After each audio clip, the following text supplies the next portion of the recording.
5 métiers en demande ici en Espagne et parfois éligibles pour les contrats et aussi comme ça pour les régularisations rapides.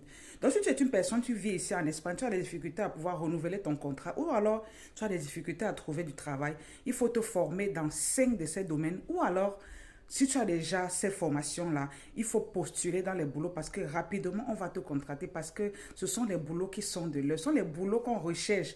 Alors, si c'est l'un de tes métiers, il faut postuler rapidement parce que là, tu ne vas pas manquer le contrat de travail, d'accord? Le premier boulot ici, là, c'est l'agriculture. Oui, je vous vois, vous dites toujours que ce sont les petits boulots. Mais si c'est un boulot qui va te donner les papiers, pourquoi pas? L'agriculture, ce sont des boulots qui sont saisonniers et on recherche plus les gens qui vont aider à récolter les fraises, les olives, d'accord?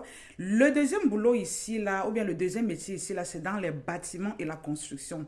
Là, on recherche les maçons, on recherche les peintres, on recherche les électriciens et on recherche les plombiers.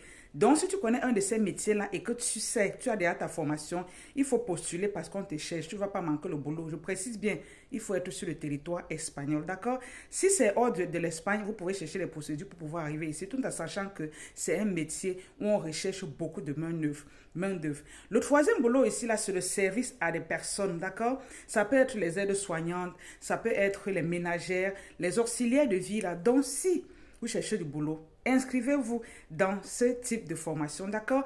Aussi, il y a la restauration et l'hôtellerie. J'ai déjà parlé de ça ici plusieurs fois, mais ne négligez pas les boulots qui vont vous permettre de renouveler votre contrat. Dans la restauration et l'hôtellerie, on recherche les cuisiniers, les aides-cuisiniers, les plongeurs et les serveurs, surtout dans les zones qui sont les zones touristiques, là, d'accord, les zones qui bougent tellement. Mais ça ne veut pas dire que dans toute l'Espagne, on ne recherche pas. C'est un métier. Ici, on ne passe pas. Vous savez bien qu'on mange tout le temps, d'accord?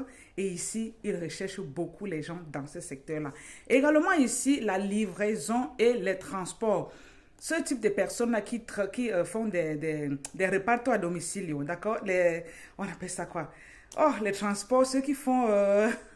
je n'arrive pas. Et je ne veux pas effacer le rire là, d'accord? Parce que ça peut arriver qu'on perd le film.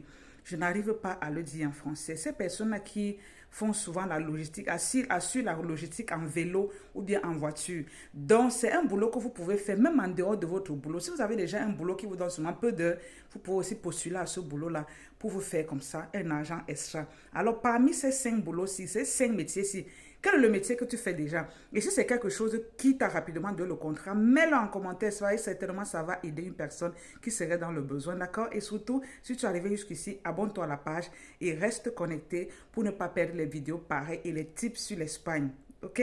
En attendant, bats-toi pour tes rêves.